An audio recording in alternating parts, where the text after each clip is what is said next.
Good evening and welcome to yet another edition of the Minions of the Zoo. I am your host and keeper, the Harry Channel. And with me tonight are Minions Serenity Star 13. Hello. Looking forward to Monday's election, DrFunctional. You just had to bring me down like that. Yeah, it's like a kick in the just right off the bat. Yeah. Well, you're the one that's got that political thing on your avatar there, so. And SkepTok. Hi, everybody. How are you all doing tonight? I'm good. Everybody's okay? Just glad that the Inspiration 4 crew successfully piloted their craft back to Earth and splashed down. Heard of the successful piloting of the first black female pilot of a spacecraft, and she brought it in. Greased the landing. It was awesome. So who are we defining as the pilot? Because there were no astronauts on board. You mean the remote operator? No, she is the actual astronaut on board, and she was the black female pilot. She's the first black female pilot in the history of astronauts. Okay. She's a professor of geology at some university who was selected for the prosperity spot, as they call it. And there is no flying that is actually done by astronauts on board, by these fully trained astronauts with electrical engineering degrees and aeronautical engineering degrees on board. You see?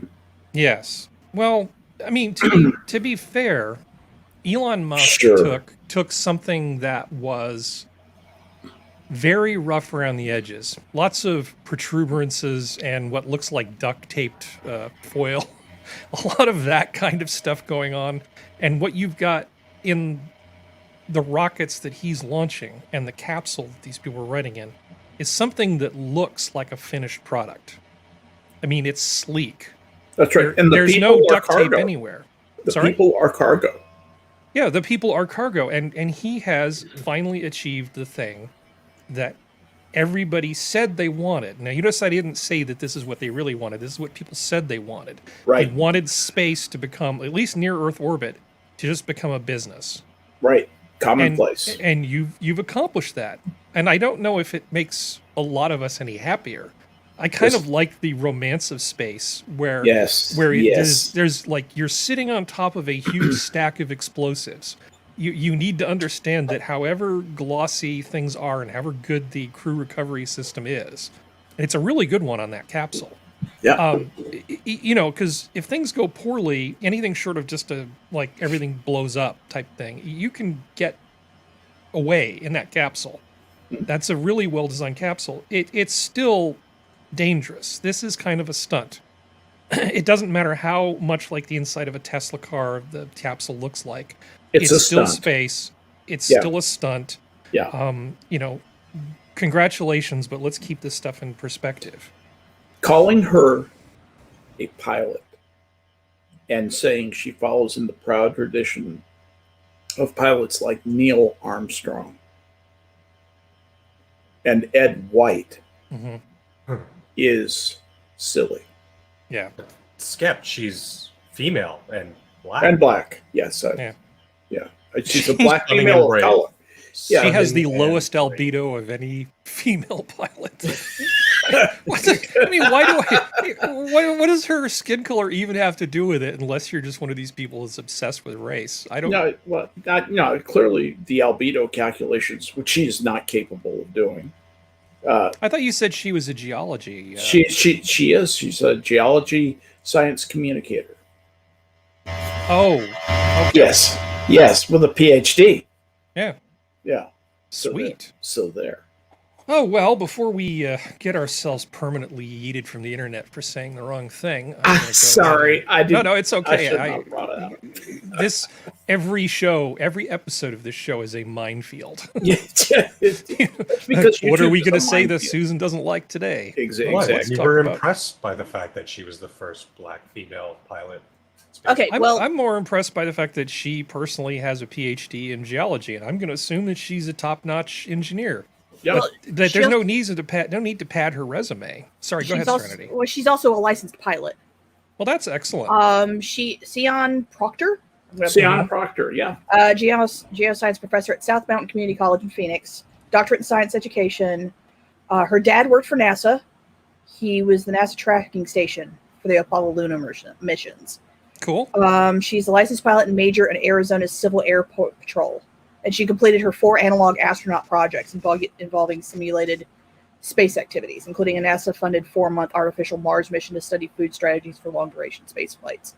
Yeah. Well, that's not nothing. Yeah.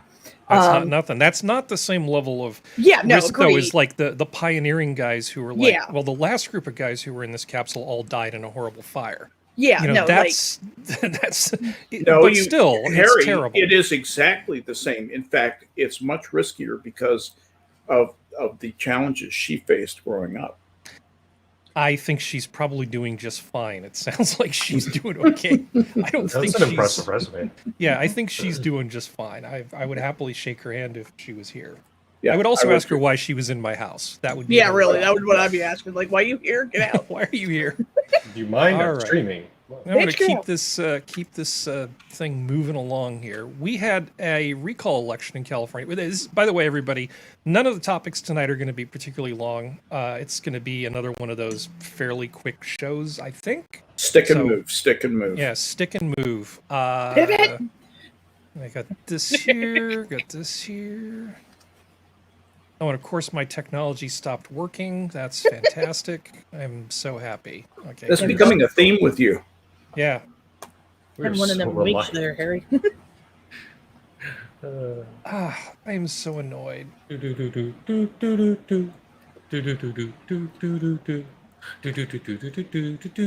you're you're gonna get us heated. Stop it.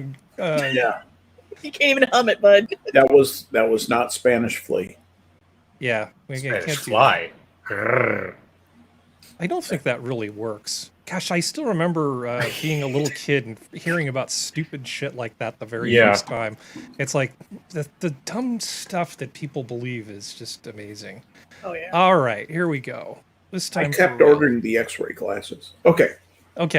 So we had this is just recapping a little bit. As many of you know, Gavin Newsom is a terrible, terrible governor, and they tried to impeach him. Now, in a state with tens of millions of people, getting 2 million signatures on a recall petition is really not a major accomplishment, in my opinion. Mm-hmm. I think I do agree that the threshold for a recall is probably a bit low, because we end up going through this exercise. However, this is a map that shows basically the vote on the recall. You can see that there are 2 Californias. There's this big block of green that really hates Newsom and wanted him gone. Like, to the extent of, there were counties where it was like 80% get him the hell out of there and 20% the other way. Just like if you go to San Francisco and San Mateo, it's the complete inverse. Mm-hmm. So this is a state that really should be 2 states, because if you're in one of these green states, you're constantly being outvoted and outnumbered and just never get anything you want. Yeah. It's kind of a bad situation. And I think Oregon is much the same way, and so is Washington. There's a lot of places that just wish they were part of Idaho now. It's like Czechoslovakia. They don't need to be together. Yeah, and if it wasn't for water politics, we could just undo all of this. Mm-hmm. But anyway, that's the recall thing. I honestly think that as much as I like Larry Elder personally, and as much as I like a lot of things he said, I don't think he was a very good candidate for the position he was trying to hold, which was governor of the state of California. And the other thing about being a talk show host is when you've spoken out loud on record for as long as you have, as he has, you're going to say something that's going to disqualify you. Or some things. It's just inevitable. Was it really about him, or was it the fact that he was just a Republican, and just a Republican was not... They're not going to vote out a Democrat to have a Republican come in, almost no matter how bad the Democrat is. And Newsom has been about as bad as they get. Well, I mean, that's wasn't true. There like 30 plus other people on the ballot? There were a bunch of people who were vying to replace him, and the way the thing works is if you vote to replace him, first there's that vote, the yes, no, do we keep him, kick him out, and then after that it's basically whoever gets the most votes out of however many people decide to run wins. So the last time we had a recall election, we had porn stars, we had that Gary Coleman, I think, ran. Yeah, we had. I mean, it was quite the little shit show. But yeah, California is a mess, and apparently we haven't hit rock bottom yet. But yeah, we'll see. Use an analogy for my state, and no offense, Harry, and I know you know this is not meant to be offensive to you. California's like a drug addict who hasn't hit the OD yet, and it's like this is either when it happens, it's either going to be the OD that kills it, or it's going to be the OD that finally smacks upside the head and goes, nah. Yeah. And they have a come to Jesus moment, and then they go to AA and find God again or something. I honestly think the only way this is going to get fixed is for California to go bankrupt and end up in receivership. And then somebody who basically can rule with an iron fist, paying attention to nothing but the budget, will come in and fix everything. Mm-hmm. And that will suck. Yes, it will. I did notice, Skep, in the media that I consume, that the Democrat sort of side of things was pushing more, attacking Elder, being like, watch out, Republicans going to come in here if you vote to get rid of this asshole. You know, be careful. Whereas the other side, Elder's camp, was being more like, hey, we want to try to fix things. Here are our policy. You know, kind of running with the black face of white supremacy, I think is what the article was called. I mean, just stupid Los things. Angeles Times. Yeah, it is incredible. It was incredibly stupid and pretty dishonest. I mean, it was very biased. I like it when news people in the press at least gave the illusion of being unbiased. You know, you sort of knew that CBS was more or less to the left, and that Dan Rather was kind of a pinko.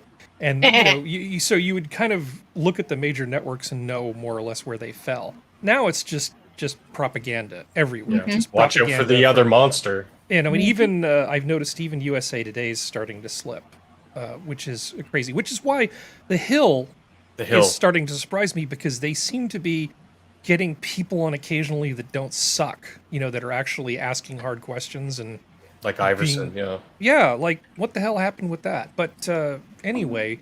Does anybody know if anything happened today at the DC rally that had everybody scared to death?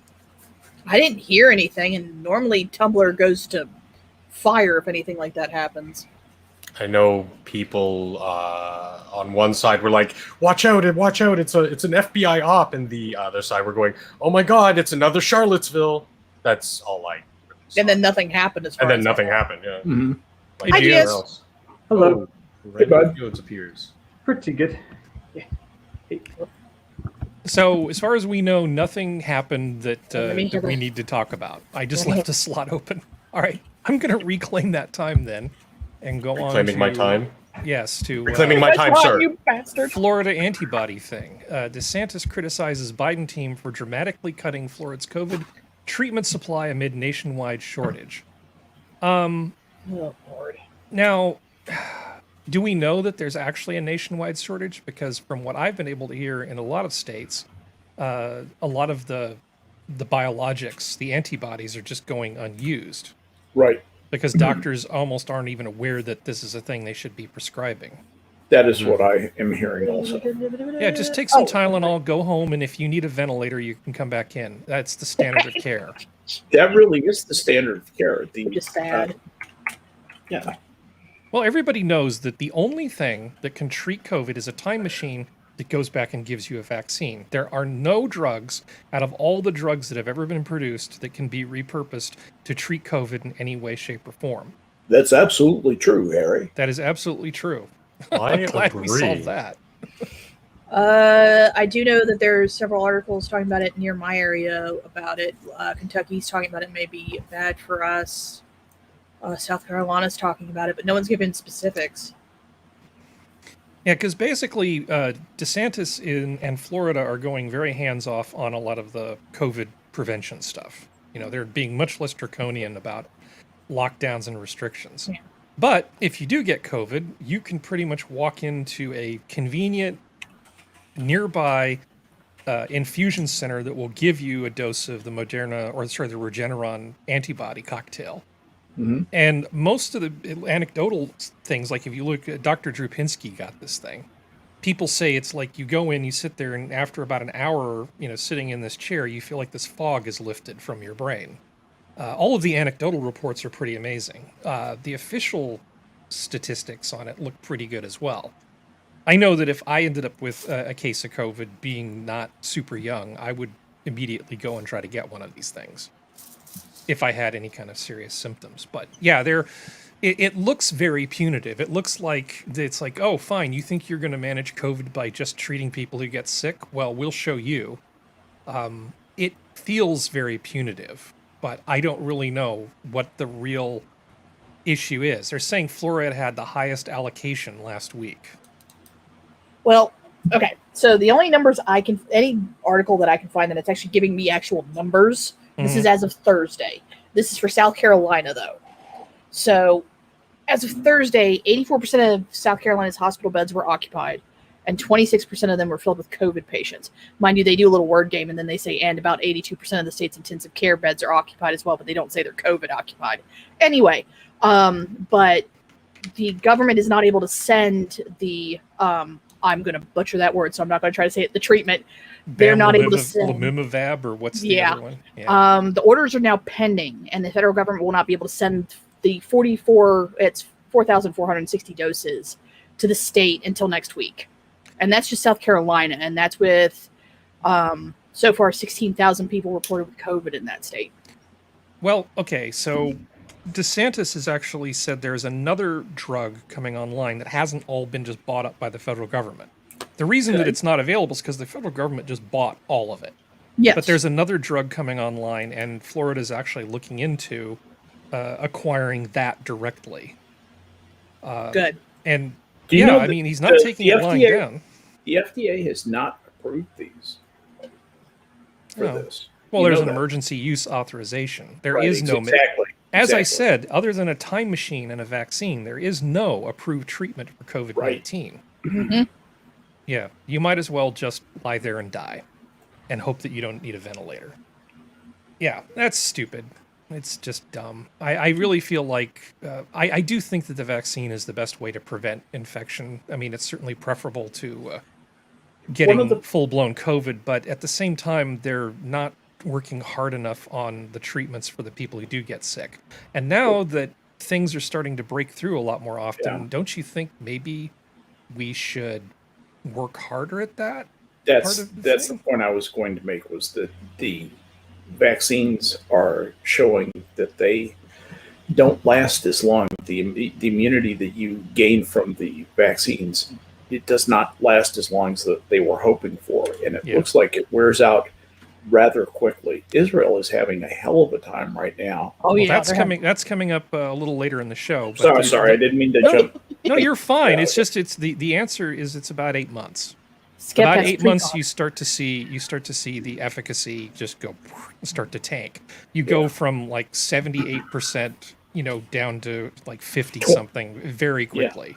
Yeah. The slope, it's a pretty obvious that the drop off is there. Now, what they haven't said is compared that to the immunity from naturally occurring infection, because that's a much more diverse kind of population of stuff that's floating around in your body than just we made one clone of one thing and here's a spike protein and you will like it. You don't have that kind of monolithic Teutonic thing going on. So I wouldn't be surprised if you have longer lasting immunity from actually catching the damn thing. Well, there are people saying that supposedly it's 13 times immunity than the people who have the vaccine, but that's rumors of the internet. Yep. No one here says that is the truth. Yeah, we don't have a link for that, and I haven't had a chance to read it. And it came from the internet. Yeah. No, that means it's here. That's good stuff, because they check before they publish that on the internet to make sure it's true. So, Skep, I'm going to give you 5-ish minutes. And can you just give me your rough what did I do wrong? No, and this isn't the penalty box. Okay. So we were talking about General Miley and whether or not he committed treason or should be fired. Yeah. And I don't think you need to recite the entire, Uniform Code of Military Justice. Why not? Let's do it. Let's not. And, but I mean, what is your opinion of this? Did he commit treason and should he be fired over this? Okay. The first thing to do is to find out exactly what the facts of the case are, because believe it or not, those matter. And what matters is, did he the article of the UCMJ, it's only one article that we have to worry about, is Article 94. And it's did he create a mutiny or did he commit sedition? Those are the terms that they use. And mutiny doesn't just apply to ships and guys with swords and blunderbusses. This is a revolt, violence, disturbance against lawful civil authority, or act in. Well, I'll just I'll give you the tilde on it. Mutiny by creating violence or disturbance. Okay, so that the accused created this violence or disturbance with the intent to usurp or override lawful military order. If he did this without Trump practically in the room, being hands-on, knowing about the phone call in advance, hearing the phone call and approving it all the way through. If he failed, if that did not happen, then he probably violated the first paragraph of Article 94.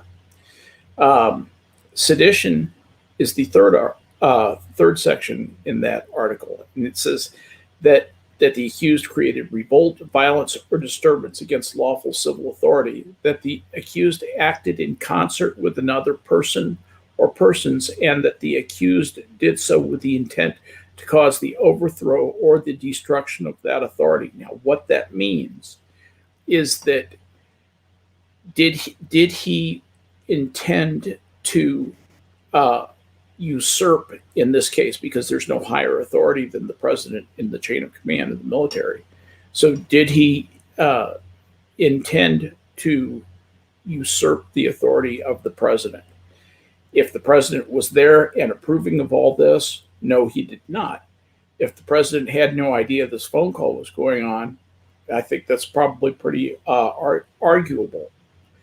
Strangely, he may also be guilty of one final provision in this, and that is that he failed to prevent or suppress a mutiny or sedition, that someone else that he was collaborating basically with someone else to do this, or somebody talked him into it, and he did not prevent that the accused failed in to do the accused utmost to prevent and suppress the mutiny or sedition. Okay, and then there's a failure to report that is kind of common sense. So those are the elements of what people are throwing around as treason, the T word. It's really mutiny and sedition, and the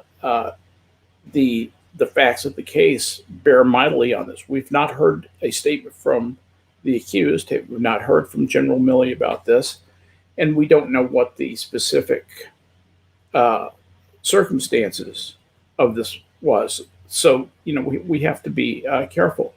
If Trump was not a part of that call, if this really was done without his knowledge and in back of him, I would say that it's very arguable that he was in violation of Article 94 in a couple of places. So if you were in charge of military justice in some capacity, sure, you would recommend that this thing proceed to some kind of investigation? Absolutely. Okay. Absolutely. All right. It almost demands it. Well, see, this is what the internet needs, more of people who actually know what the hell they're talking about, commenting on news articles. Thank you, Skep. I'm going to just keep things moving because we don't need to spend a lot of time on this because, what is there to say? Biden droned the wrong guy. Hello, Obama 2.0. They were very, very proud of themselves because they got back for the guy who bombed and killed those 13 people with the suicide bomb. Look at how decisive and swift our action is, except for the fact that it's like, stop hitting yourself. We droned an aid worker. And his family. Yeah. and his family. Well done, And assholes. notice we haven't heard a damn thing from them about this. Biden hasn't said anything about the fog of war or... Jen Psaki said it's time to move on. Let the healing begin. That was 5 days ago. Yeah. Licks ice cream cone. Yeah. Come on, man. Come on, man. Come on, man. All right, move on. Moving on. Maybe if it had been an ice cream truck, he could have hit it. I'm sorry. No, that's true. That's true. He could hit that. Let's see. Or at least follow it. So, back to China's asshole news. Taiwan jets land on highway for Chinese invasion war game. Yeah, this is exactly what you need to do, because you may find that if the Chinese did invade good China, what do we call it? What are they calling West it? Taiwan. West Taiwan? Yep. Okay. This is the kind of thing you would need to be able to do, because you might not otherwise have a place to land. I don't, I don't know if I'd trust West Taiwan's highways, though, considering how they build their buildings. Well, I mean, the fact that they're doing these exercises at all, I mean, a certain amount of it's just to sort of say, well, you come at us, it's not going to be easy. Oh, yeah. No. It's one of those things where it's kind of like... And I think part of it's just sort of like doing your due diligence when you have some sort of legal thing.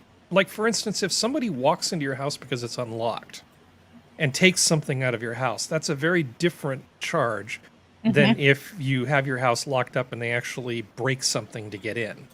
That's like an additional penalty. Yep. Taiwan needs to, even if they know they can't win this conflict, they still need to do their due diligence like they're actually trying.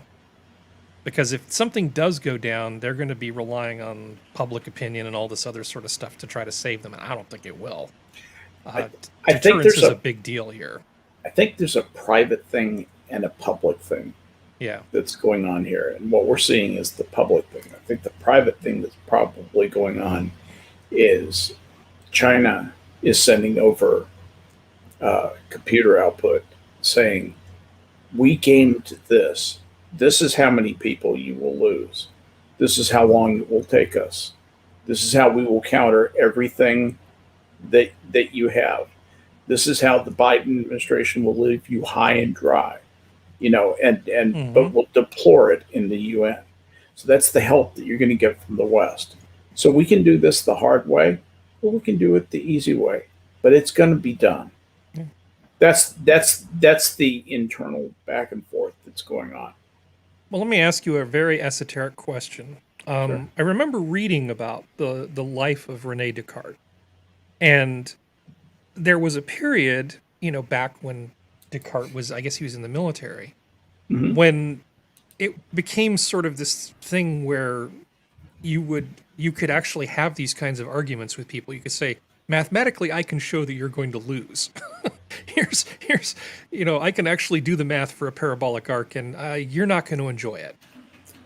And there was this sort of like weird technical gentleman's thing that was going on, almost like war became a bit of a game. Have you ever read anything along those lines? And along which lines do you? The lines of during Descartes' time that they actually could forego a battle if you could show mathematically that you were going to win. Well, I think that was mostly something that came from Descartes. Wasn't he a lawyer?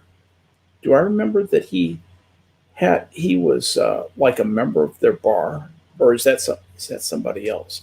Yeah, I don't remember. It's just that he had good reason for coming up with Cartesian coordinates. Yeah. No, let me show you what's about to happen to you. Here, I made a graph. Oh, this graph thing looks like it could catch on. I don't know that much about René Descartes, other than obviously the Cartesian plane, and he was a polymath philosopher. I think he was a lawyer too. I think he was a lawyer when he was very young. It was like the first thing he did. Huh. Well, maybe this could be a project for somebody for a later show. Sorry, I'll stop. Yeah, I'm sorry. You kind of history of mathematics is one of those things that I really enjoy. Okay, I enjoy it too, but I don't have as much knowledge as you do. Well, I've forgotten so much of it. Let's see. Taiwan jets land. That's a good thing. So also paying attention to the entire situation in the area. Trilateral nuclear submarine pact reflects Cold War mentality, says China. China is angry that essentially the best friends in the Anglosphere decided to really tighten up their security relationship a couple days ago. If you With think Boris Johnson. China's mad, you should see the French. Yeah, they're pissed. If they would just learn to join the Anglosphere, maybe things would be okay. Yeah. Well, you know, all they have to do is just join Don't. Boris Johnson and that guy from Down Under. You know, Mhm. yeah. So. Yeah. Just make friends. Well, I mean, It's the a rough leader of France is this dude, Biden. Jupiterian nitwit, nitwit banker guy who married his teacher. What? Yeah, he'll fit right in. I can imagine that the French are pissed off, but despite the general incompetence of the Biden administration, I do think that having a good, strong security relationship with the Australians and the UK is probably in our best interest. It is, but they're getting awful fascist down there. Yeah, they are. But let me set that aside for a moment. For that would be a different thing. No, Sorry, you're right. It's scary as hell. So what were you going to say, Skep? Well, I was just going to say, I guess they threw them aside because they threw the French aside because they had a chance at better technology. Yeah. And so they said, we can have nuclear powered attack subs that can stay under forever, basically, rather than have shitty French. I forget what their power plant was, or it's diesel or one of the new turbine things. It's solar. It doesn't matter. They're wind powered, actually. Right. Yeah. Exactly. And they have, but they essentially have none of the advantages of nuclear powered submarine, which can make its own water. It can make its own oxygen. It can do everything that, or recycle enough of its oxygen to stay down essentially indefinitely. And you have a submarine that is built like that and has the right kind of cavitation, damping stuff in back, that you can run quietly and silently and deeply. And you can load that son of a bitch up with nuclear tipped torpedoes if you want to, with Mark 48 or Mark 61 device.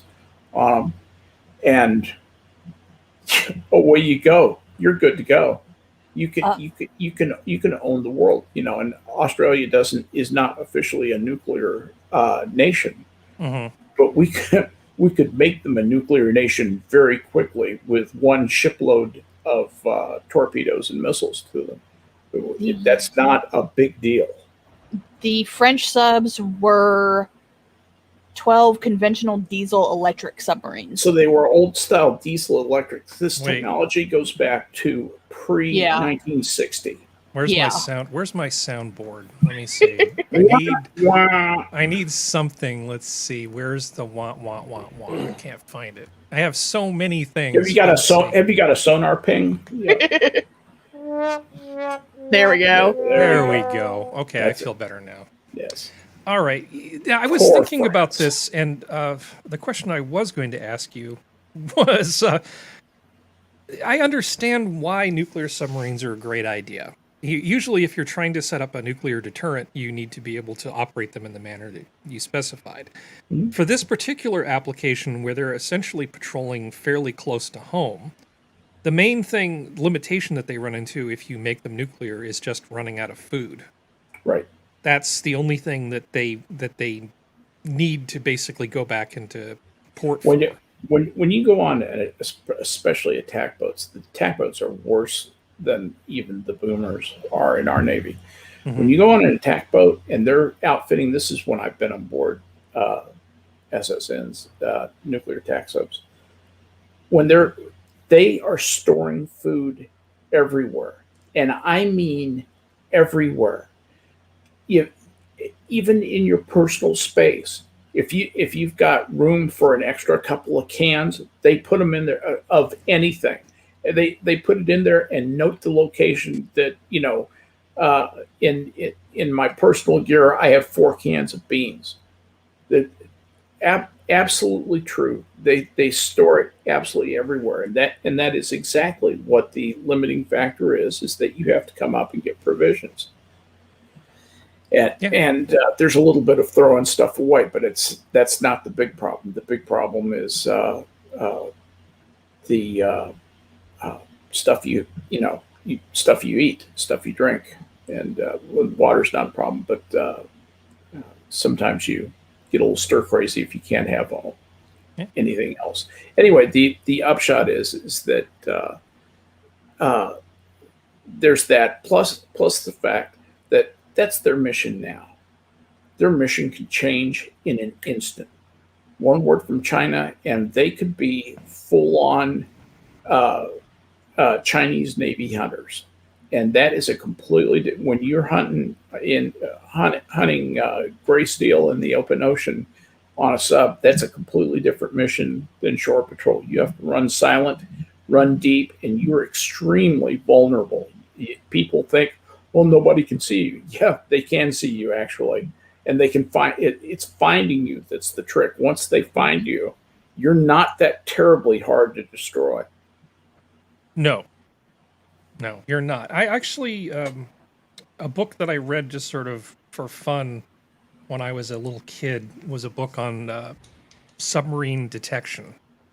And all of the stuff that you can do to basically find a submarine, there's a lot of it. It is a big piece of metal in the water, and it is magnetic. It will respond.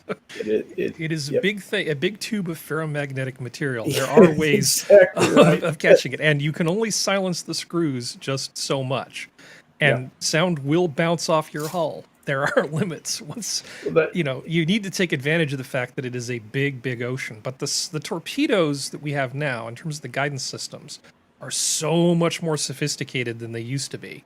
That you're basically your effective attack range is a much higher than it was before. So you can. You mean we're not using pigeons anymore? We're not using pigeons anymore. No more sea pigeons. We're not using dolphins. A pack of dolphins to pull the thing like a sled.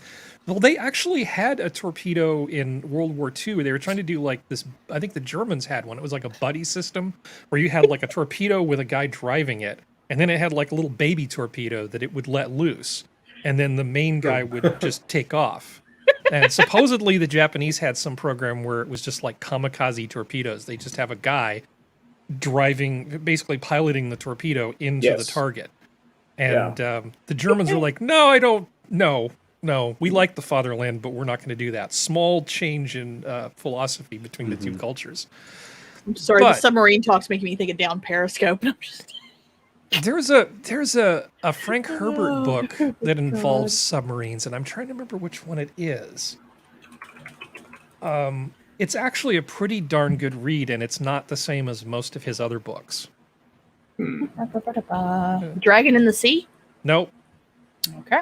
Keep going. Under Pressure? Under Pressure, yeah. Under Pressure, if you're interested in Dune and you want to read a little more Frank Herbert, but you want to read something that's maybe a little different, Under Pressure is actually a pretty interesting read. Dragon in the Sea is the same book, by the way, just so everybody knows. It just has a different title? Yeah, it was retitled. It was originally known as Under Pressure.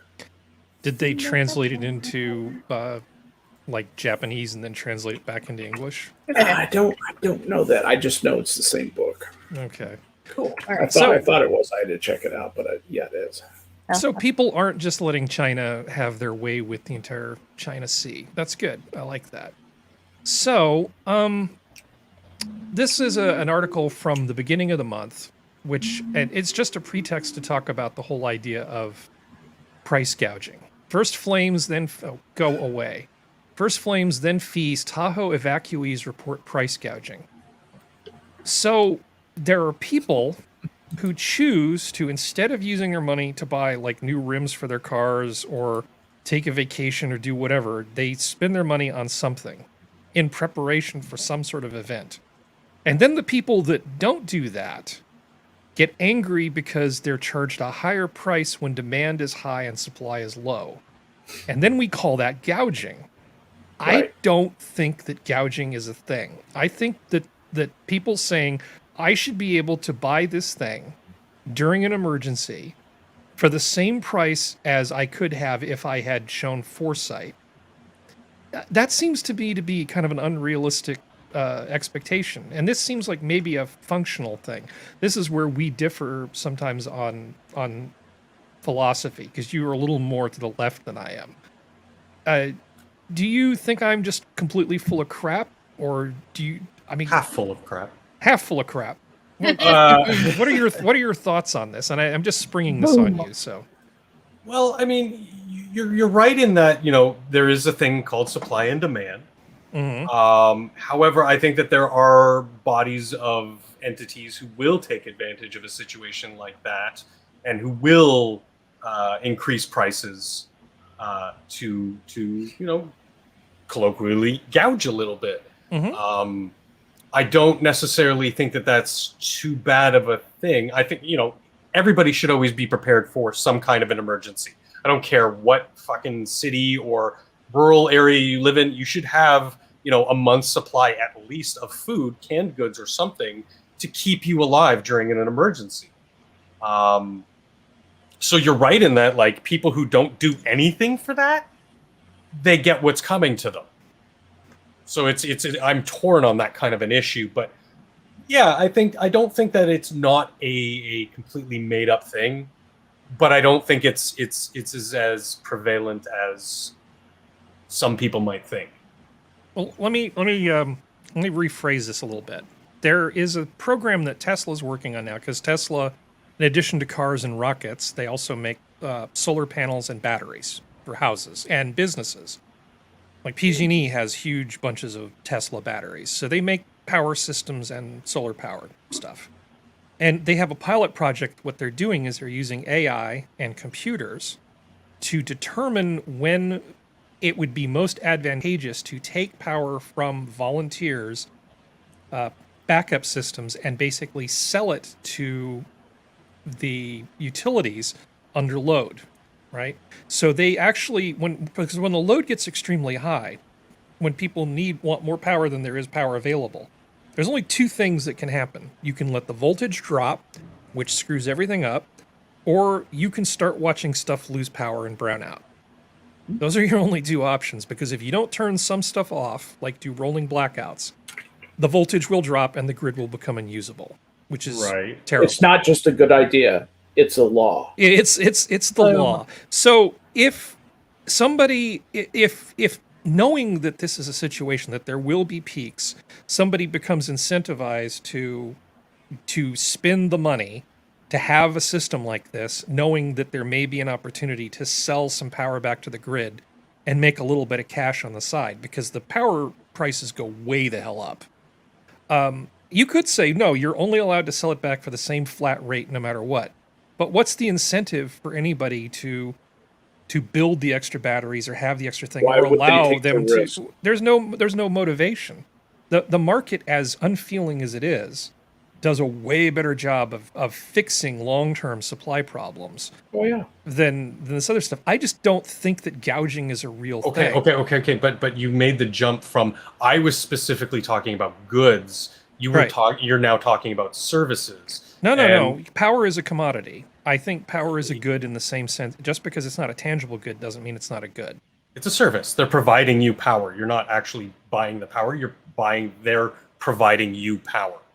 I'm talking goods. You're buying a thing. You're buying a thing. I think the semantic part of that doesn't really matter all that much. No, I think it does matter, because I think that they're two different types of commodities, where yours, in your example, they need to save the grid, so some people are going to lose power, and the increase in rates line in with that. Like there's generally a certain percentage it goes up.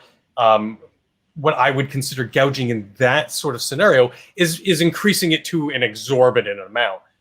Whereas with goods, we're talking, food, water, whatever. Another service would be lodging. Like in this sort of evacuee scenario, I don't know. I'm not familiar with this scenario, but are hotels doubling their rates for people who need to evacuate their homes? Yeah, that would be something different than saying, okay, well, we have X amount of loaves of bread on the shelves. We need to increase prices by 10% because we're not going to be able to to accommodate everyone or whatever. I think it's the differences aren't grandiose, but there are differences, I think. Oh, okay, hold on. I'm going to pass this to Serenity, but just because something is a consumable, in the case of power, does not mean that it's not a commodity, that it isn't a product. Okay, I don't view it as a service. A service is like where a human being in a jumpsuit with a little badge that says Mel shows up and does something for you. You know, it's Mel is managing the plant and deciding where the power has to go. Well, yeah, there's always cost of production in terms of making a commodity. Somebody has to drive the tractor. But the hotel thing is a perfect example and much better than the one I came up with. But Serenity, you made a noise, so I think you wanted to say something. Well, no, to me, with price gouging, I have to know what the prices were before and what the prices are when they charge people. Like, if it goes up a tiny bit because of supply and demand or whatever, or because there's also a convention going on or something, But if they're like charging like 5 times what the room is worth, to me, that's price gouging. But it's worth whatever somebody will pay for it. Okay, in my mind. Sure. And I understand that. I understand what you're getting at when you say that. Sorry, Functional. 1 second. I understand what you're saying when you're getting that, and I get that. But, and this comes down to, this is not a very capitalistic thing to say. And I understand life's not fair, but that's not fair for people who are running for their lives who may have not had a chance to prepare. No, that's true. So assume there are 2,000 refugees and there's 1,000 rooms. So it's more fair to just let the first 1,000 people who show up get the rooms at the normal price versus letting the people who, some people might just say, I can just sleep in my van down by the river. There are people that have other options. If you raise the price, some people might say, okay, to me, it's not actually worth the higher price because I have other options. When you keep the price fixed, people have no incentive to exercise those other options. And those people, just by virtue of being evacuated later, for instance, in the second wave of forced evacuations, are basically without housing because the market can't adjust to try to determine who has the greatest need for the housing. But just because you have the money doesn't mean you have the need. That's true. Well, money can be used for all sorts of things. Usually, somebody who doesn't actually need something isn't going to spend money on it just because, Well, the thing is YOLO, take a picture, a selfie of like a hotel life. Well, and the thing is, it's like I'm not trying to get into like the really bad part. Like, this person's terminally ill. We're not going that route. But my thing is that if it's a short term, no one's asking them to give housing for free. The people can pay it, and they're the first ones there. Because no matter what, so the second wave comes later. What if the first wave already bought all the rooms anyway? So it doesn't matter if the second wave has more money, because the hotel's going to then kick people out of rooms, so this way they can charge 5 times more. That's a PR fucking nightmare. Well, that's breaking a contract. Well, yeah, but they would try it, and that's kind of the thing of like, I understand supply and demand and all that kind of stuff. It's just there's a certain point when PR has to be thought of in a sense for this, because this doesn't look good. But like I said, I have to know how much they're gouging. Like, if it's I don't think gouging is a thing, so there's no amount of gouging. Now, I will say, I can give you a scenario where we agree. Give you a scenario where we agree. As soon as you throw the government in, right, things get screwed up. So there was the whole thing with, was it Martin Shkreli buying up the patents to, basically the rights to produce a particular drug. That's right. Yeah, I know who you're talking about. Yeah, and he jacked the price way the hell up because it was one of these things where the need is, if you don't take this drug, you die. Right. And the government would prevent somebody else from, because of the law, would prevent somebody else from making the same drug. So he effectively bought the rights to the entire market and had a captive market, essentially just saying, how much money do you have? Okay, give me that. That was essentially what was going on. And he was gouging the hell out of them. And the other drug companies, the pucker factor was almost audible. Because they're kind of like, well, don't show the world how we do this. because as soon as you throw the patent protection in and that kind of stuff, then you've distorted the system where gouging is absolutely a thing that can happen because the market can't do a damn thing about it at that point. Yeah, and this is the point where I don't treat you to a 30-minute discussion of what market failures are and how they work. Yes, but the quick part is markets don't have a sense of morality. Markets just work to provide the point at which supply and demand meet. They meet at the price. That is always the market price, and it is never fair or unfair as far as the market is concerned because the market doesn't care. You can make, judgments about it's a shame these people have to pay so much for this drug or this hotel room or whatever thing has gone up in price to where needy, often deserving people cannot afford it. But that's not because markets are evil. It's just that markets fail to account for sociological needs because that's not what they're good at. They're good at matching supply with demand at the price. That's all they do. So I agree with Harry. I really think there is no such thing as market gouging, as price gouging per se, because over time that will correct. It always will correct over time. It's just the way humans develop new things. It's the way that patents run out. The problem is that it takes too long to suit us. This is almost always a problem related to time. Okay, that's all I'm going to say about that. I love capitalism. I think it's a great economic system. I just think that unfettered capitalism, because of its ambivalence, can, although it is not inherently, but can act in bad ways, evil ways, if you want to use that word.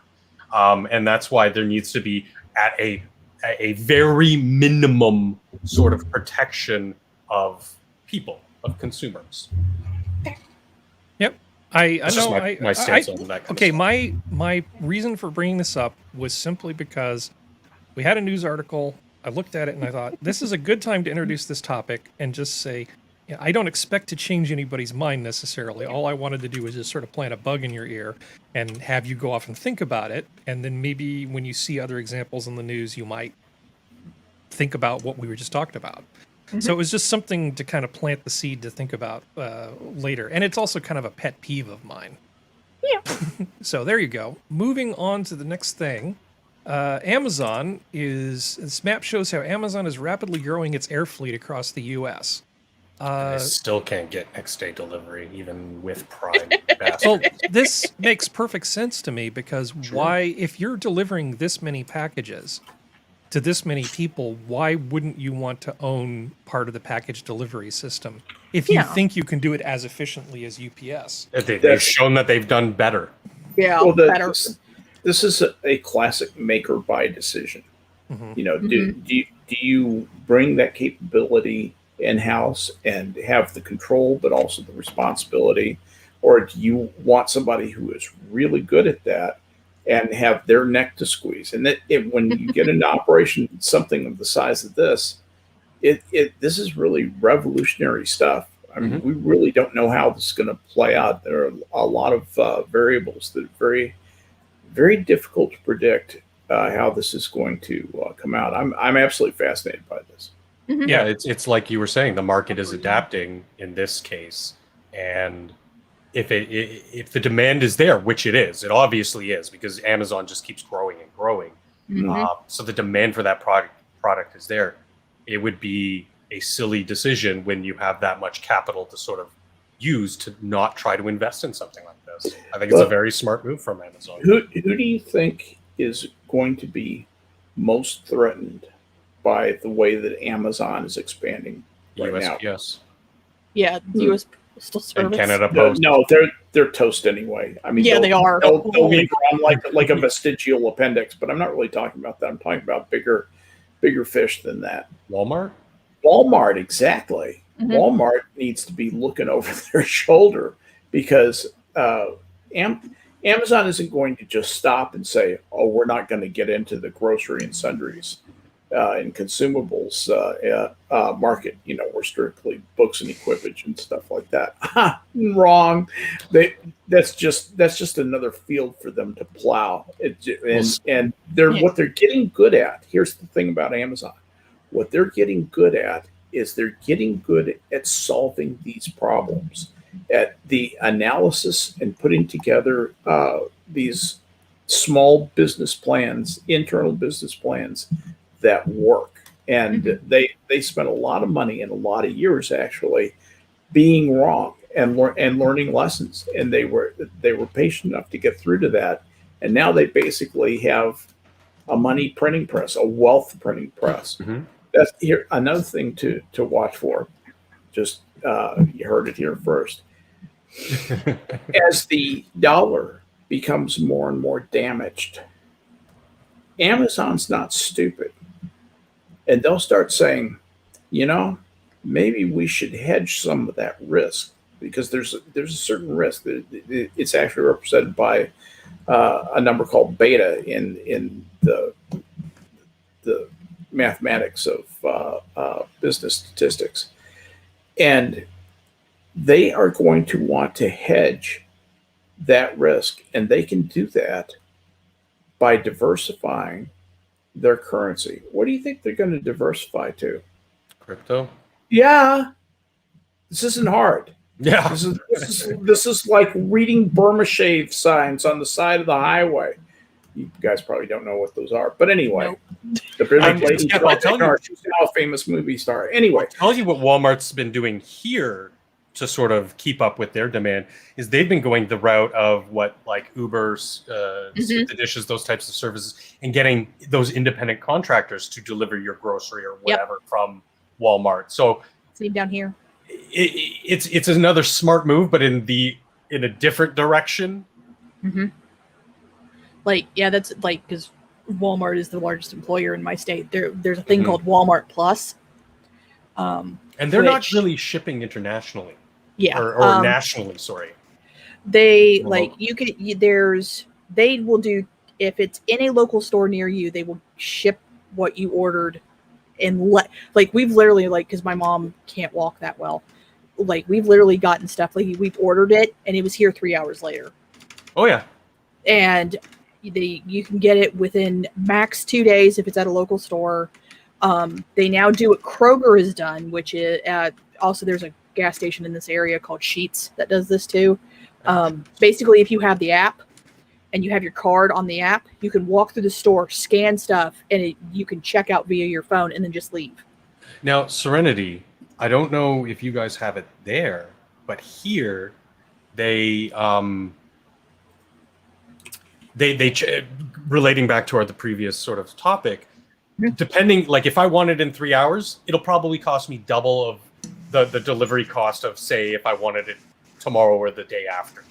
You know, like a more relaxed delivery window of like tomorrow between 7 and 9 is like $7. Today it would be like $15 to get it in 2 hours from now. Which I'm willing to pay sometimes. If I need something, I'm like, yeah, why not? Is that gouging? No, that's pure supply and demand. They have a need to have these people at the ready to deliver my stuff in a matter of hours. That's costing them something. So I believe that's fair. That's pay to play. At least if I'm scheduling something for tomorrow at a 2 hour window, when they can know their schedule ahead of time, there's less incentive, less cost, less investment on their end. So yeah, I mean that's by no means gouging. I find you say pay to play, I say 0 hour contract. But at least down here they have the Walmart Plus thing. Like I think it's like $48 a year, and no free shipping. If it's at a local store, they'll bring it in 2 hours. There's no extra charge. It doesn't up the cost or anything. And the discount, we also get a discount, and we also get discount with, I think it's Wayfair too, because Walmart owns Wayfair. So I mean, at least down here they don't do that. At least in West Virginia they don't. That's I'm good like, because I'm you know like the having to epicenter rely of, on 6 Walmarts. having to rely on delivery for the last while, like Yeah. that's huge. These delivery costs are huge sometimes when you add up, you know, a month or a year's worth of delivery fees for various things, whether it be, you know, new furniture or groceries or what have you. I mean, it adds up. So that's I wish they had that kind of club thing here. At least for my household, we're using Walmart more and more than we are Amazon, just because. And it's not Amazon's fault; it's West Virginia. Look at the air map. Well, They're again, still what not I was near what I us. was what I was mentioning earlier is that Walmart is more local stuff, more locally. You know, you're getting something that they have in stock. Whereas Amazon, if most of the time I'm ordering something, it's from the UK or China or America, so there has to be that long travel time, and I think that's one of the biggest. Not everything at Walmart, but most of it. I think that's the one step that Amazon has to take in this case is they do ship a lot of international goods. Yeah.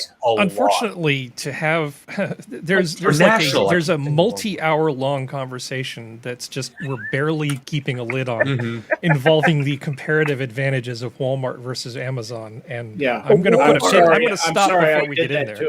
No, you didn't do it. I was about to do it, and I felt myself on the slope, and I'm just like, bad Harry. No. Okay. I do love the airports are all like not in West Virginia, like Tesla power. Well, they're going to get electric delivery vans and make sure that Amazon can't deliver. Well, electric drones that'll just drop your package at your door. We're diving into an Amazon conversation. No, we're not. We're diving into a COVID conversation because those are the best kind. Here's a study, which hopefully Geodes will link for us. Analysis of the effects of COVID-19 mask mandates on hospital resource consumption and mortality at the county level. Somebody actually did a study and checked to see if people wearing masks in hospitals, where supposedly they know how to wear them correctly, but they're still inside and there's still a ventilation issue, what was the effect of that? Now, for this one particular study, I will just give you the conclusion. There was no reduction in per population daily mortality, hospital bed, ICU bed, or ventilator occupancy of COVID-19 positive patients attributable to the implementation of a mask wearing mandate. So for those of you who've been saying that masks don't work, here's a thing that supports your argument. I'm not saying that masks don't work because everybody knows that masks work perfectly. All the time, every single time. I actually, a friend of mine married a lady from China, and she has some idiosyncratic habits. So she would sort of religiously wear sunscreen whenever she would go out, except she would not put sunscreen on her face. She'd always wear a hat. So my friend asked her, I don't understand why you don't just put sunscreen on your face since you say you don't like your hat. And she turned to him and said, everybody knows sunscreen doesn't work on your face. Which, to my mind, there was probably some hat manufacturer in China that just convinced a whole generation of people that this is true. So whenever I detect the reality distortion field, I think of that story. Everyone knows sunscreen doesn't work on your face. So here's a little bit of raw meat for people who are skeptical about a lot of the COVID related stuff. However, here's a little bit of raw meat for people who are more on the pro-vaccine side. I think it was you that sent me this, wasn't it, Functional? Correct. Okay, so myocarditis and pericarditis following vaccination with COVID-19 mRNA vaccines in Ontario, December 13th through August 7th.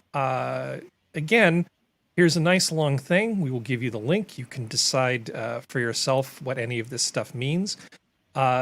Yeah, this stuff did show up in a few cases, but I read through this whole thing, and to my mind, the incidence of this really wasn't all that much. It wasn't like people were just dropping like flies because of this. It was a very rare sort of thing that mostly happened to young men, and I'm kind of the unexpert opinion that a lot of this was because people would get vaccinated and go out and play basketball or do whatever, young guys do. Because this thing does seem to kind of mess people up, and you kind of want to take care of yourself for a few days after you've had the shot. just my opinion. But here's a study. It doesn't look to me like the heart danger is really all that great compared to, say, what would happen to your heart if you ended up getting COVID. So, to my mind, this thing is becoming endemic. And it's just going to be kind of a fact of life. You just have to decide what you think is best for you in terms of your odds. You know, either catching it or getting the vaccine or whatever. And I totally support anybody's right to decide for themselves, my body, my choice.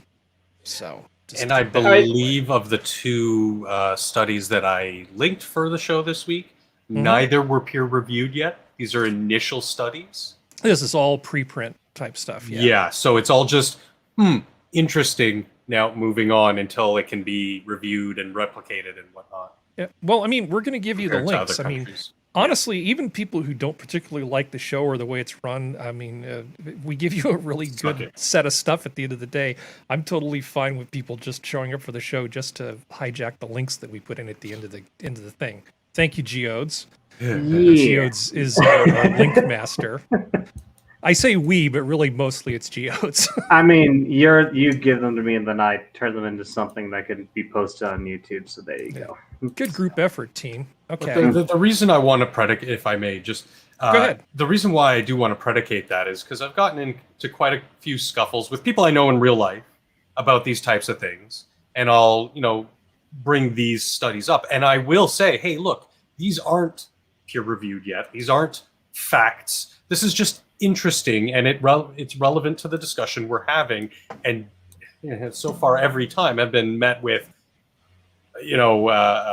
let's just say vitriol, and it's like, okay, well, thank you for the conversation, goodbye, sort of scenario where I can't go on anymore with this. Yeah, understood.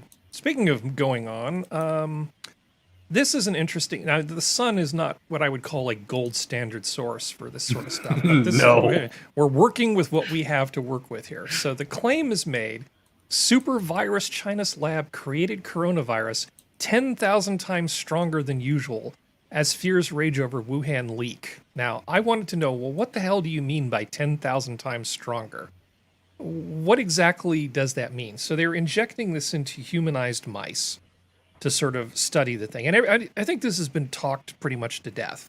So I just want to talk about one little piece of this story, which is this claim of 10,000 times stronger.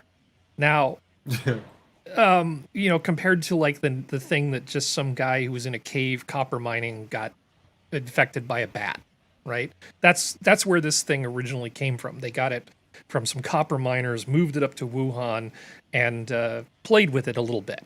That's the theory, right? So this 10,000 times stronger thing, now that sounds terrible.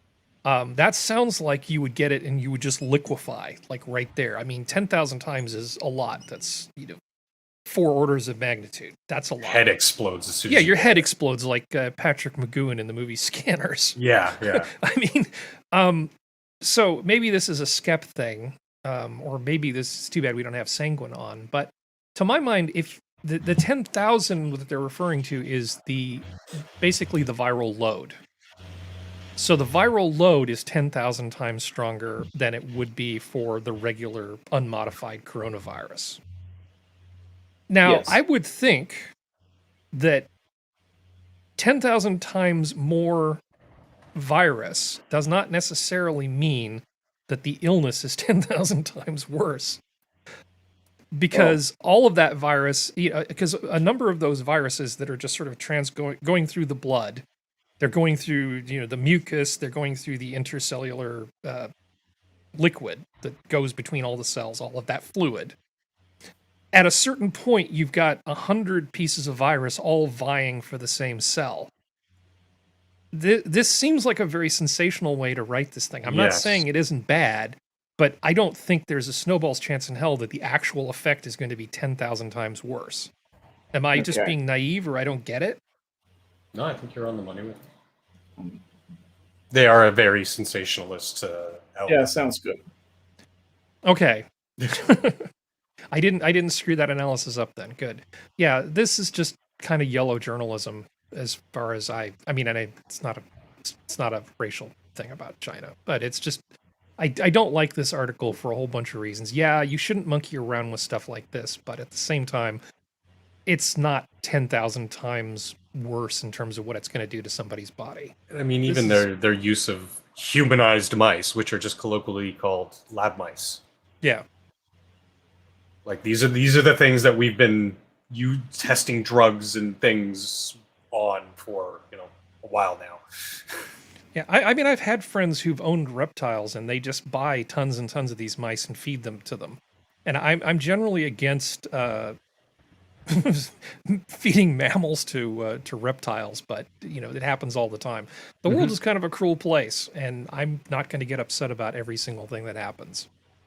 If I could feed congressmen to anacondas, I'd do that in a heartbeat. Ooh, Congressman versus Anaconda coming on the Sci-Fi Channel. A room full of feral, hungry cats. Okay. Much more entertaining. Meow. Meow. Sorry, I didn't mean to derail us. No, it's okay. Apparently, this next thing is acting like it's not a link. Okay, good. All right, let's try that. When is a link not a link? When I click on it, nothing happens. Zelda. FDA advisors reject widespread Pfizer COVID-19 booster shots plan. This actually came as a bit of a surprise to me. Because when you're looking at the data that's coming out of Israel right now, which is this Seems data. Just the opposite, doesn't it? It kind of suggests that, 8 months, and then it's like, well, if you want to protect yourself from this thing, you kind of need an update. You need another jab. And this is where the cartoons for the people who don't like the vax, where they show the roided up guy is like, get my 1,000th booster dose. It looks like more like every 8 months, or you could just catch it, and that would be another way to get immunity to it. But this data out of Israel is kind of telling, because Israel is vaxxed to the gills, and they got pretty much 80% vaccinated well before we did. Smaller population, they had access to the stuff. So we can look at Israel to see what's going to happen with us. They're the canary in the coal mine. And you can see that in a country with 80% vaccination, their COVID rates are shooting up rather nicely. This is not... this is kind of a problem. So certainly in terms of not having people die, giving people over the age of 65 a booster might help with that.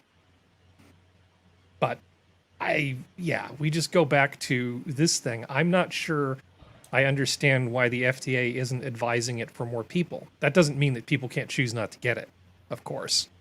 But it seems that based on the data, you would be saying, hey, if you want to get a third vaccine, if you're in a risk group, you should probably think about this. Well, they do say that, elderly and people at high risk should still be getting the boosters. Yeah, but there's no authorization that's actually come out yet. This is true. But their recommendation is that still, if you're in a high risk group, for whatever reason, you should be considering getting boosters. Well, suppose I decided I should get a booster. I don't have a means to get one. I can't just, I guess I could lie. I could just make up some fake identity and then just go get one of every single vaccine. But in terms of getting an approved treatment, there's nothing available for a third booster because their recommendation hasn't been turned into anything actionable yet. Mm-hmm. So anyway, enough of Israel and their situation. Whoa. Watch the enough of, whoa. Yeah, that's you people. Okay, so, and we'll put this in the links as well, which is something from Pfizer. Their totally fair and unbiased and not self-motivated report on the waning immunity of their vaccine. I'm not going to go through and read all of this. I'm just going to present it to you, and you folks can read it if you are interested. Did any comments before I move on? Nope. No, okay. Not for me. So, another thing that's just weird about all of this stuff is nobody seems to be having the conversation of, well, what about the comorbidities we can do something about? Mm-hmm. Why? I'm not saying you should fat shame anybody, but you don't hear them making recommendations about taking vitamin D You don't hear them making recommendations about people trying to lose weight. There's no such thing as fat people. There are people who are differently larded. And I mean, but it's there's a not as much comorbidity. profit. It's listed as a comorbidity, but nobody's encouraging people to pursue a healthier Because lifestyle. it's politically deadly to do that right now. Seriously, It's a third rail thing. I understand third rail that. thing, yeah. I mean, I know full well when I say, why is nobody doing anything? I know full well it's a third rail political issue. Yeah. But if these people really care about the well-being of folks, why... They don't. They don't. Yeah. Well, this is They just don't. proof to me that they don't care, that everybody... Right. It's just a numbers game for politics. Exactly right. Yeah. Yeah. Number of states with high obesity rate nearly doubles. Now, this doesn't mean that there are twice as many obese people. It just means twice as many states have crossed over the line. That's all it means. It's still not good by any stretch of the imagination. I mean, unless, of course, you're Arby's or McDonald's or something, and then it's great news. Regular exercise can significantly cut the risk of developing anxiety, which is another thing which is massively on the rise because of COVID. People are stressed the hell out, with good reason. And it's already been on the uptick for the last couple decades. So what are countries like Australia doing? They're telling people to stay inside. God forbid you go jogging without 8 masks. And they'll send the Xanax to your home. The Xanax and potato chips to your home. Yeah, potato chips cooked in CBD oil with a Xanax sprinkle on top. Exactly. It's perfect for anxiety. Yeah. I don't know. Did anybody get a chance to look at this particular one? I mean, it's pretty obvious. Regular exercise does help with anxiety because if nothing else, it helps with sleep. And good sleep hygiene is a huge step in the right direction to dealing with all of these other things like coping with anxiety, because anxiety is tied to cortisol. Melatonin is part of the natural sleep cycle. I'm not an expert on this, but I don't need to be. It's that freaking obvious. Yeah. Getting good sleep is really important to managing stress, which is really part of not developing anxiety disorders. And as somebody who's always been a little high strung, I totally understand, this stuff. A lot of this is not me saying I'm perfect and I do all these things. No, I fight with this crap just like the rest of you do. Regular exercise does so many good things for your body biochemically. It's not even funny. It's not just the sleep cycle, and it certainly has some great effects, there. But it's not just that.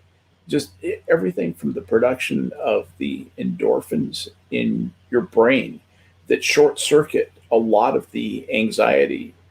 Anxiety is like a cyclical reaction in your brain. Chemically, it is.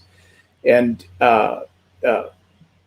significant exercise on a daily basis can actually interrupt that destructive cycle of anxiety. It's literally a buildup of chemicals, neurotransmitters, and a couple of enzymes that you literally change the chemistry of that. It is so massively good for you.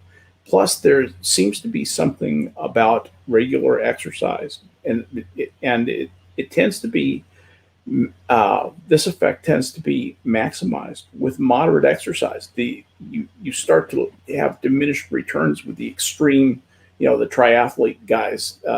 They start to get a diminished return from this, and can actually start getting more anxious. But there's a sweet spot, and the sweet spot is huge in terms of the amount of exercise. Just regular exercise, even if it's just walking a mile or two a day, is just incredibly good for you biochemically. I believe it at that. Well, yeah, Ellen's pointing out that it is more complicated than that. And it's like, we're just saying here's a thing which tends to help in many cases with particular overall sort of thing. There are absolutely conditions which fall outside of the parameters of what we're talking about. Sure. Otherwise, there wouldn't be all the neuropsychiatric stuff that goes on. No, Not Ellen makes a really good point. She says it all depends on if the anxiety disorder is situational or biological and what comorbidity. It also very frequently, and you get into the anxiety business. And I sold, when I was at Pfizer, we were making antidepressants and anti-anxiety, anxiolytic drugs. And a lot of times, situational and biological causality is mixed in anxiety. They actually have a word for it, mixed anxiety disorder, where you're getting hit from a number of directions. And it can be very tricky, very difficult to treat.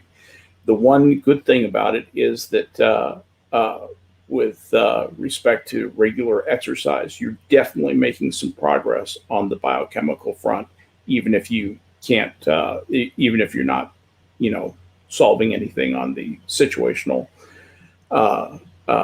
front. And there's other things, people. There are a lot of reasons to be anxious. I'm just leave it there. I could go on and on and on about this. But I talked about sleep just briefly. I'm going to, Geodes, just to make your life more interesting, I'm going to do the next article, next two articles out of order. Okay. Study finds, let's see, tired nation, average American sleeps poorly 3 nights each week. That can't be any better with COVID. Because it's just the huge situational anxiety that we were talking about. Yeah, there are people that just kind of have anxiety and problems baked in, but a lot of people are suffering who didn't suffer before. Gaining weight, not able to get out and get exercise because of the stupid policies of a lot of these local governments, and just being cooped up and just not being understimulated, not getting enough sleep. Sleep is a really important thing, but that's okay because the New York Times has it covered with this thing called Breaking Down the Wellness Industrial Complex. Oh, great. Another link that doesn't work. Hold on a second.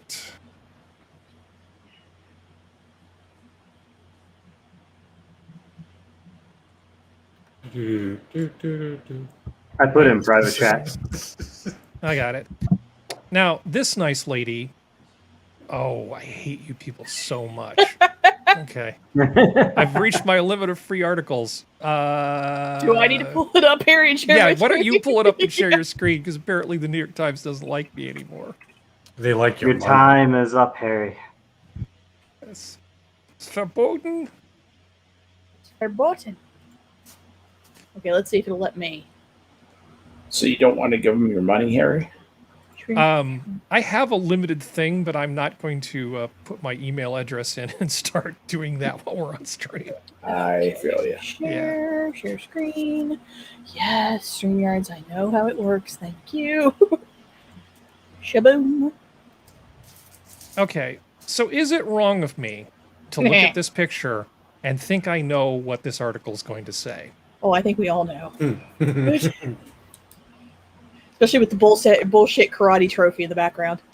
I feel that she might be part of a special interest group. What?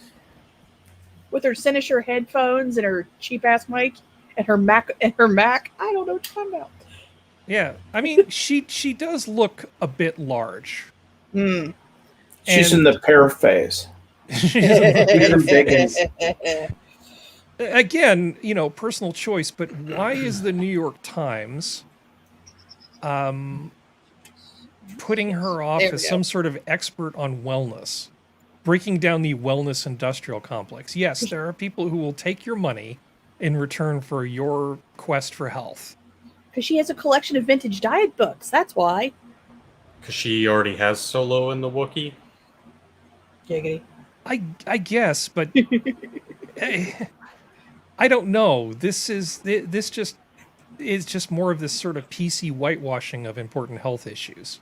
Yeah. This is just going to be more of that sort of healthy at any size thing. It's like, yes, people have all kinds of challenges, and we're all doing the best we can. I'm not, like I said, I'm not trying to fat shame anybody, but I'm just having trouble thinking that she's a health expert.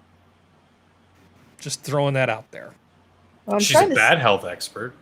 She has a podcast called The Maintenance Phase, and that's basically what this is about. And her co-host is a guy by the name of Michael Hobbs. So Trying this to isn't repeal about it. maintaining a healthy weight. It's more about maintaining a healthy gravitational field. Apparently for her, because he's That's apparently no a moon. skinny little, he's a skinny little bald dude. Yeah. Sorry, I'm speed reading to see if they get to the fucking point. Well, it's just common sense is not so common anymore. If you look out and you see, there are old people and there are really overweight people. There are not very many really old overweight people. That's that. Let me tell you that that realization dawned on me 2 years ago, and I lost 70 pounds, 70 pounds, in the course of about 7 or 8 months, I guess. And I did it by, wait for it, eating less food and exercising more. That's all I did. That's all I did. Now, I admit I've got probably more nutritional biochemistry than a healthy person ought to have in their CV, but I didn't use that much of that, other than being I have the facility to count calories practically in my head. It was so drilled into my head when I was in college, and so I know how to avoid calories. I know how to avoid fats, and that's all I did. I didn't do anything else. The other thing that I did was I've maintained that weight because I continued to eat the same way as when I was losing and continued to exercise. And I hit a target weight that my body's in a nice stasis now. And I'm much healthier not carrying the sixth grader around on my back. So there is something that I think there are a number of things that this nice lady and I would agree about. I think that anybody who fat shames somebody, like some overweight person who goes to the gym for the first time or the second time or the third time, is an amazing piece of shit. You should be nothing but kind, decent, and supportive to people. Because you know what? It's like that person's problem. It's that person's issue. They get all of the credit for fighting it. They get all the blame for, not succeeding and whatever. You just have to try. And even if, somebody for whatever reason can't get the weight off, being active is just good. Yes. It's just good. Yes. I'm not, like I said, I am not trying to, fat shame people. I'm just saying that life is a struggle and everybody just has to do the best they can. But in point of fact, most people who are fat do not. Oh boy. I think you cut out, Skep. Yeah. But COVID, the point is that COVID is a big wake-up call. It's not going anywhere. COVID is a huge wake-up call. It's not going anywhere. So, it's just one more thing to motivate people to take the best care of themselves they possibly can. Because I don't think the jab is going to do all the work for you. That's just my personal opinion. Well, this thing's very interesting. Like, one, they actually did an episode about exploring the quest for good health can lead people to QAnon and other conspiracy theories. Lame. But also supposedly, and I never believe people who are her size who say this. She says 20 plus years of dieting and mostly staying the same size. She's at her happy weight. No, the thing is, she might be happy, and it's totally her right to do that. The trouble is, she's out giving people health advice. Well, yeah, the New York Times has given her a platform. And the really weird thing is that throughout this, they keep calling her Miss Gordon. They don't, because normally they kind of switch to first name or say first and last name. No, everywhere in this thing, it's Miss Gordon, Miss Gordon, Miss Gordon, Miss Gordon. Like, it's like, why? Oh, maybe that's her brand. Apparently. Oh, look, LGBT. Yeah. But yeah, it's mostly them talking about it. It's the other guy talks about it in the sense because his mother dealt with weight loss. Talking about, oh boy, they bitched about Halo Top ice cream, and all this kind of stuff. And it's like a lot of this just seems, because this podcast is only from started in 2020, and now it's the top of the health and fitness on the podcast in the podcast sphere. And it's kind of like, is it the top because it gives good advice, or is it the top because it validates people's opinions that they can just stay the way they are? Okay, I'm going to. That's the thing. Let me find. There's a. Do you wish me to stop sharing? No. Okay. No. I just wasn't sure. I actually saw an amazingly good talk from the Royal Institute. Let me find it here. And we're going to just spontaneously link this thing here. Make Geode's job extra fun. There was a talk from the Royal Institute that was actually probably one of the better talks about nutrition that I've seen in a very, very long time. And specifically about what calories actually mean in terms of their impact on the body. You do that and keep scrolling down because I'm skimming this bitch to see what just keep talking. But let me see here. Oh, here we go. Episode on the way. Oh God, I hate this. I hate this myth about the fact that so one of the things that a lot of the healthy at every size people talk about is, and if they do this, it's their own fault. They're afraid to go to doctors' offices because they don't want to be weighed, and they don't want the doctor to look at them and go, "Well, you just need to lose weight." And even though that's the problem. Well, there are doctors who are dicks and will say that. It's like you still have to treat people just because they have a long-term thing that they're trying to deal with. You say long-term, you need to lose weight. Now let's see what we can do about your problem to alleviate your symptoms now. But to term it, as they do in this article, America's decades-long moral panic about fatness. What moral panic about fatness is that? There are well-documented, understood nutritionally, the chemistry, the science is good, principles that have been uncovered that show that being fat is bad for you. Period. Dot. End of discussion. It's not a moral panic. Yeah. It doesn't have a moral aspect at all. It's a biochemical concern. It is essential to your well-being and life. And I am of the type, and but like there are people who are bigger who have some fat on them. That's not who we're talking about. We're talking about obese, like fat. Yes, obese people who it is clear and present that these are health issues. Mm-hmm. Even if, as it relates, as to the highlighted part where you're saying, it's hard to even diagnose something like a broken finger because there's so much extra fat in that area. The surgical complications are absolutely amazing as well. Yes. And treatment is very different for people who are obese. And I do not have any qualms about shaming someone for being grossly obese, because if they are going in a scenario where it is justified, like in this case, if she's preaching to me about not this person in specific, but like someone like her about health advice, I'd be like, whoa. You're insanely unhealthy. Stop you are literally Jabba the Hutt sitting in front of me. You're not just somebody with a few extra pounds here, and you're telling me that me smoking or something? No. Go back to the ocean. Well, pre-COVID, what she was saying was a little bit dangerous over time, right? I mean, we talked about the risk. But now it's COVID deadly. Changes everything when it comes to this sort of stuff. It's the one comorbidity that you can do something about most easily.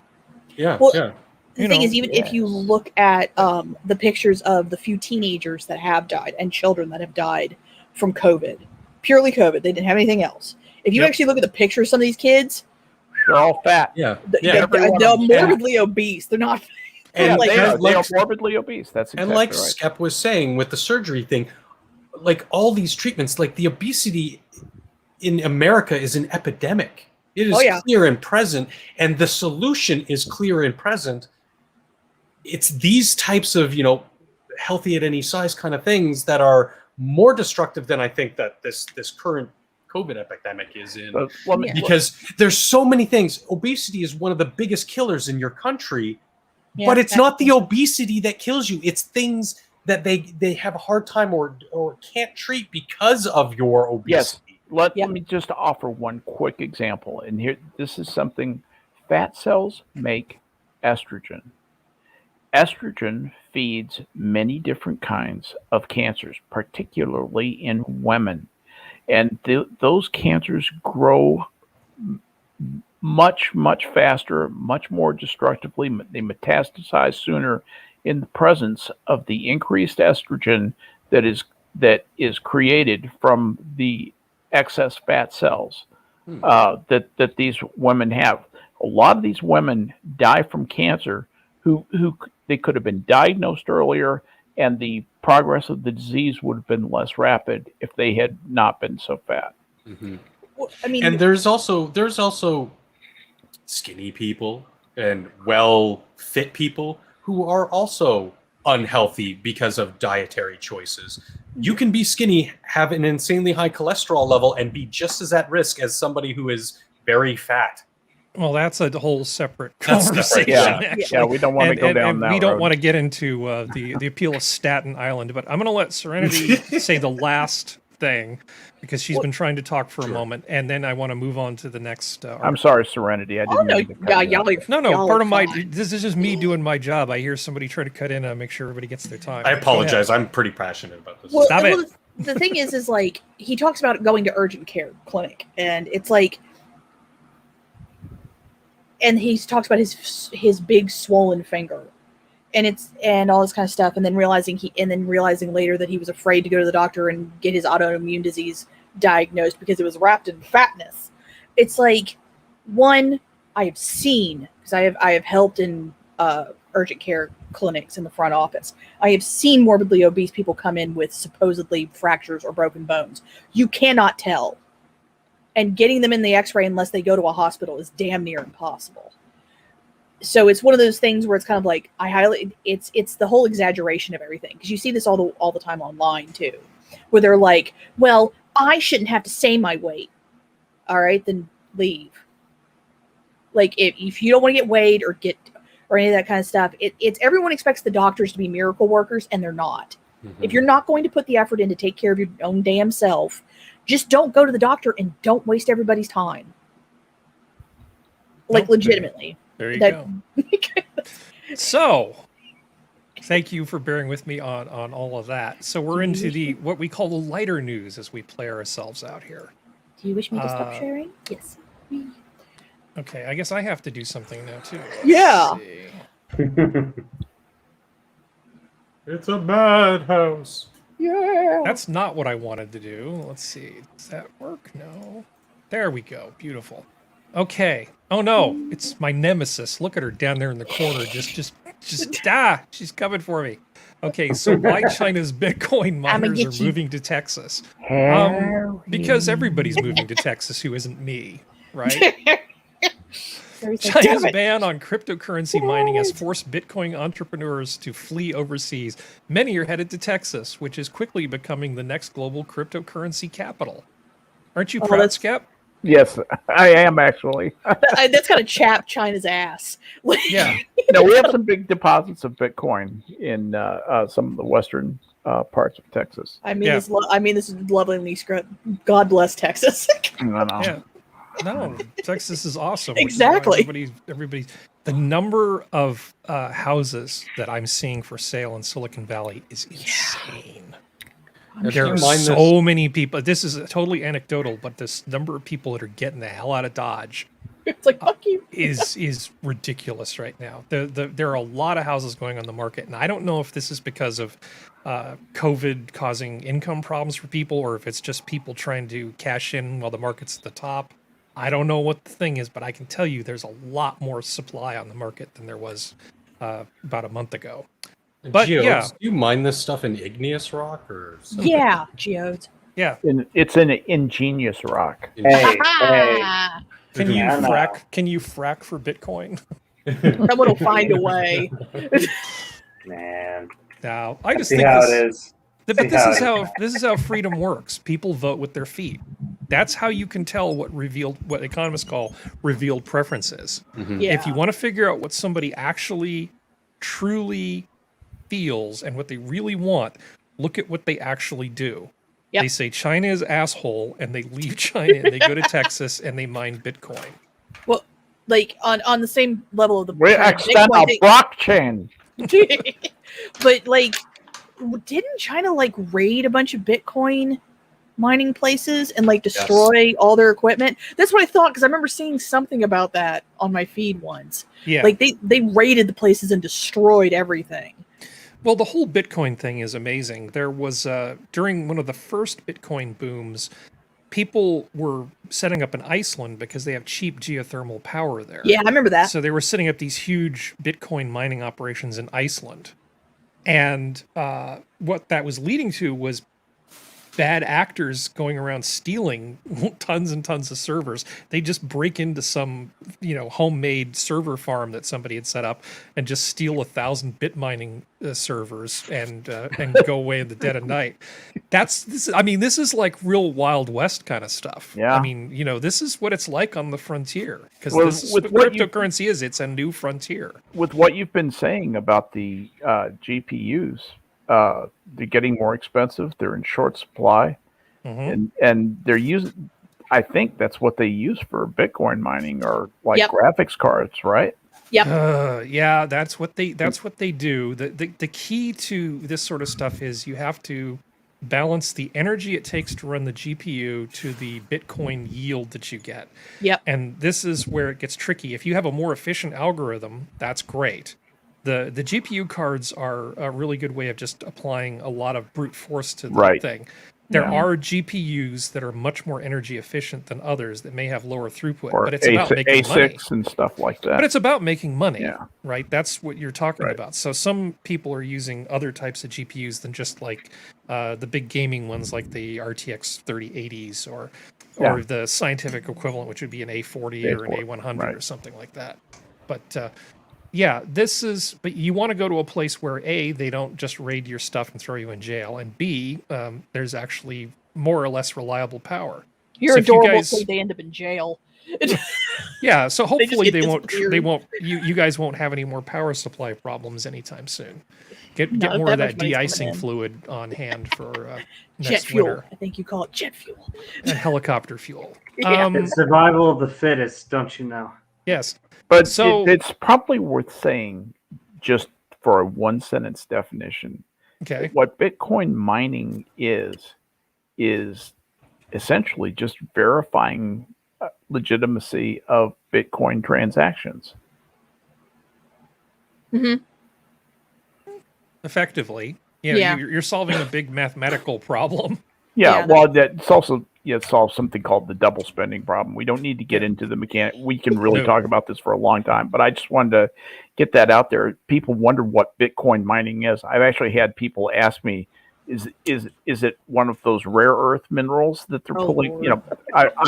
You know, people have to start somewhere, and Exactly. sometimes they're children, you know, and they don't know. So I went and asked my 11-year-old, "What's Bitcoin mining?" And he was explaining to me about the double spending problem, and explained it as essentially a way of verifying Bitcoin transactions. Mm-hmm. Yeah. Good kid. Yeah. You should keep that one. We're Okay. thinking about it. So It's on the bubble. So Steven Spielberg is remaking West Side Story. Of course he is. Great. And it has like this huge splashy trailer that they put together for this thing. Is it going to be like the Rent remake? I'm sorry. Well, I mean, on the one hand, I don't know why they don't seem to mention in most of the things that I've read about this that it's really Romeo and Juliet remade as a musical. Yeah, don't with know that. Latinx. Yes, with Latinx. Rita Moreno, who was in the original movie version of the adaptation of this, is actually going to be doing a role in the upcoming one, which is classy. I mean, that's okay. That's I like nice. that. And I like the fact that people are making musicals again, although not very frequently. You know, like Yeah. La La Land didn't exactly change Hollywood back to what it used to be. No, it didn't. But the- you know, a lot Are of the musical- Jets going to be a gang of overweight lesbians of color? yes, No. yes. No. This is the story of no. It's going to be. It actually looks When like you're it a might not dyke, be. you're a dyke all the way from your. No. never mind. What I don't know is if they're keeping is how much of the music, the Bernstein music, is being kept. Yeah, that's And- the one and- problem. I mean, it's fine that they're remaking it, but if they're going to do it without Leonard Bernstein's score, it's Yeah. like, What you're part- dumb. What part is actually still West Side Story? Yeah. Well, I mean, The there's Romeo also and Juliet part. there's Setting. also the race stuff in it. Like you can't like. There's an entire song about America in it. Yeah. Like, and it's talking both negatively and positively about America. And it's like, are they just going to cut all that out? Are they not going to talk about that? Like one side's white, one side's not. Like, I mean, or like, how much It'll are we be a getting into this? BLM version of America. I'm so sick and tired of these people talking about patriotism as being this jingoistic thing. You know, the thing about, okay, when you grow up and you finally learn what love actually is, it means that you love something in spite of its flaws, and sometimes even because of it sometimes. It doesn't mean that you found the perfect thing and that everything is like this storybook ending. You can love America and still be ashamed of some of the things that we've done. You can love America and still want it to be a better version of itself. This false dichotomy that gets created is just so maddening. People like MSNBC just, I mean, if fairness, like we were talking about earlier with gouging, had anything to do with it, these idiots wouldn't have a network because all they do is just waste it on crap. But how do you really feel, Harry? I don't know. And the Anyway, ratings You're not suck. wrong. Yeah. Hot take. Romeo Must Die was better. Romeo Must Die is a great movie. That was It good. is Yeah. such a good modern adaptation. Of That movie Romeo is so good. It's like It's Aaliyah, so underrated because people go, "Oh, it's a kung fu movie." Well, Shut your mouth, it's but amazing. It's a little bit more than that. Aaliyah It touches died on after the- that, you know. But Yeah. it's like But it look, touches on the racial Aaliyah, issues. leave the Samsonite behind. Don't make them overload the small plane. What is it about singers and small planes and mountains that just never Right? seems to work out? A Big Speaking of Bopper, remakes, Richie Valens. if you look at the side, it says new Lost Boys movie. No. No. Anyway, this is a thing, and who knows, maybe it'll be awesome. I mean, this is just one of those, because apparently we're getting remakes of movies that nobody asked for, like this. Oh, great, another one of the broken links. Harry tried to do a nice little segue. Technology you is see, And the I internet was went, screwed up. "Fuck you." copying things over and pulling stuff up. Okay, so this thing, the Matrix. Yeah. Did anybody ask for this? No. Does anybody want this? No. Why? Why though? At least 10,000 people don't like it. I know kung fu. Because if you scroll down to the list, Keanu Reeves' agent wanted it. yeah. Well, and the who are the directors that both went trans? What are The their names? Wachowskis. Or Yeah, the Wachowskis wanted or- it because they can't make any other movie because no one is buying any of their other movies. Well, I don't know if anybody saw Sense8, which was that thing they put together for, was it I Netflix? tried. Netflix. Yeah. Sense8 No. is terrible. Terrible. It is such self-indulgent crap. I wanted to like it so badly. I tried. I gave it several episodes. I put in the time and the effort, and it sucks. There's a lot Where can you watch it? Netflix. Netflix. Netflix. Yeah, there's a lot of crap there- on Netflix. Yes, there is. A lot of people were happy with it to start that I knew because I've never watched it because I have no urge. But they were once again, it's the thing that always happens. People were pissed with the ending. So, and then they apparently did a movie. I think they did a Sense8 movie that also went straight to Netflix. I want to say. But Now, yeah, fool like me once. You know, that's one of those But things. I mean, I don't think it's fair to say who asked for this because who asked for the original Matrix? That was Very true. excellent. It just sort of got dropped on us. People loved it. It was a well-crafted film. I don't think that's entirely fair to say. But in the same token, it's sort of like you completed your story. You're just doing this as a cash grab. It's pretty evident when you're bringing back Carrie Ann and Keanu, and you're building it on the previous success, even though the previous trilogy was wrapped up in a neat little package. Mm-hmm. And that's There's where it should the have stayed. whole epilogue, which is the last third of the movie. Yeah, I thought we were done. Yeah, like why? It's like, wow. That's the part that really irks me. And then in watching the trailer, I'm sort of like, yeah, I don't need to see this. This is not good. And I haven't even seen that's what trailers should do. Even though it might be a bad film, it should be cut in such a way to get asses in seats. Yeah. And then later people can complain about it because, oh, well, we already got your $20, sucker.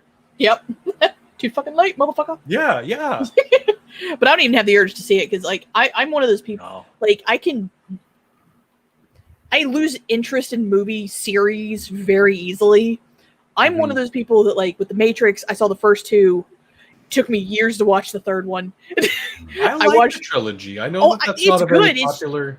Well, no, it's good. It's just like I just lose interest in it. It doesn't mean it's bad or I think it's bad. I just lose interest. Yep. Like I only saw the very first Nolan North, whatever the hell his name is, Batman movie. Christopher Nolan. Thank you.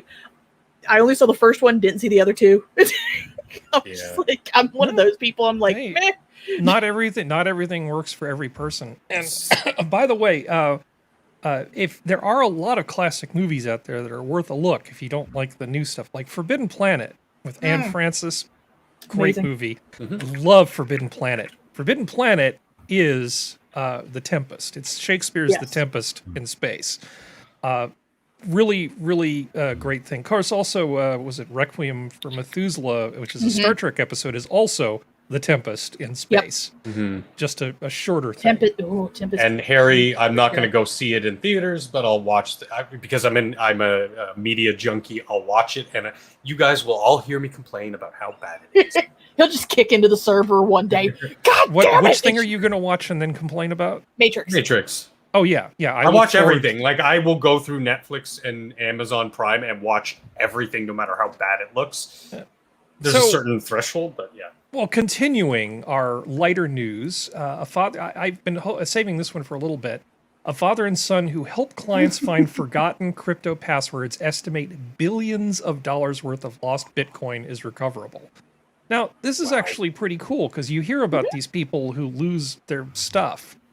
And these guys have actually been going around helping people where they can get their lost Bitcoin back. To me, this is a really nice story.